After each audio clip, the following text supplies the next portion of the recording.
Memiliki hobi bukanlah sesuatu yang tercela. Justru, dengan itu mencegah seseorang melakukan hal yang negatif di waktu senggangnya. Manusia memiliki rasa bosan apabila menjalankan rutinitas yang itu-itu saja. Dengan menjalankan sebuah hobi, diharapkan kejenuhan itu akan luntur. Hobi itu ada 3 macam. Yang pertama, hobi yang bermanfaat, seperti berlatih berkuda, memanah dan berenang. Yang kedua, yang diperbolehkan. Yang tidak terlalu memberikan manfaat tetapi juga tidak menyebabkan kejelekan. Yang ketiga, hobi yang terlarang. Pada prinsipnya segala sesuatu diperbolehkan sampai ada hal yang melarangnya. Begitupun juga hobi. Tapi segala sesuatu menjadi tercela apabila berlebihan. Tidak sedikit orang yang menghambur-hamburkan uangnya atau menghabiskan waktunya hanya untuk menuruti hobinya. Ada kisah tentang seorang suami yang menghilangkan nyawa istrinya setelah bertengkar karena sang suami menjual barang milik istrinya. Alasan dia menjual barang itu adalah untuk memancing. Sebegitu parahnya, ketika sebuah hobi menjadi hal yang paling diutamakan. Ketika kemampuan sudah tidak ada, mau tidak mau segala cara dilakukan.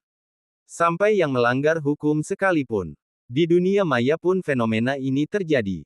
Aktivitas bermain game, YouTube, Instagram, Facebook dan lain-lain terkadang menyebabkan seseorang kurang mengetahui prioritas dalam hidup. Dan ini terjadi dalam skala besar.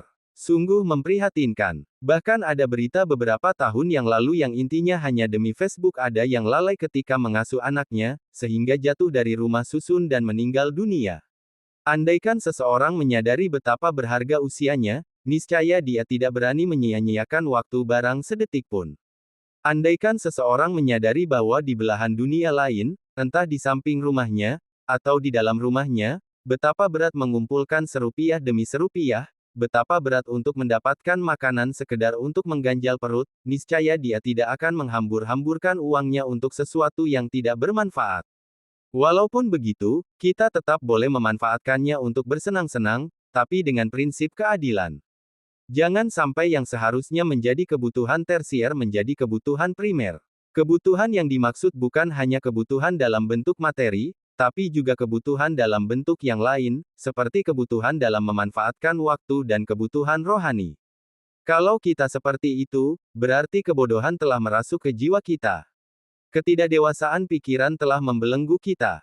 Dikhawatirkan terjadi sesuatu yang tidak diinginkan karena hal ini. Bisa berbentuk hutang yang menumpuk, perceraian, anak yang tidak terurus, atau bahkan pembunuhan. Rasanya tidak berlebihan ketika mengatakan ini. Cukup banyak contoh yang berbicara. Nah, agar tidak seperti itu, prinsip utamanya adalah jangan berlebihan dan selalu meletakkan sesuatu pada tempatnya. Jangan menjadikan sesuatu yang tidak begitu penting menjadi sesuatu yang penting. Kita prioritaskan yang paling penting kemudian yang penting dan seterusnya. Boleh Anda menginvestasikan waktu atau uang untuk menjalani hobi. Tapi setelah semua kebutuhan pokok telah tercukupi atau setelah aktivitas yang lebih penting sudah dijalani.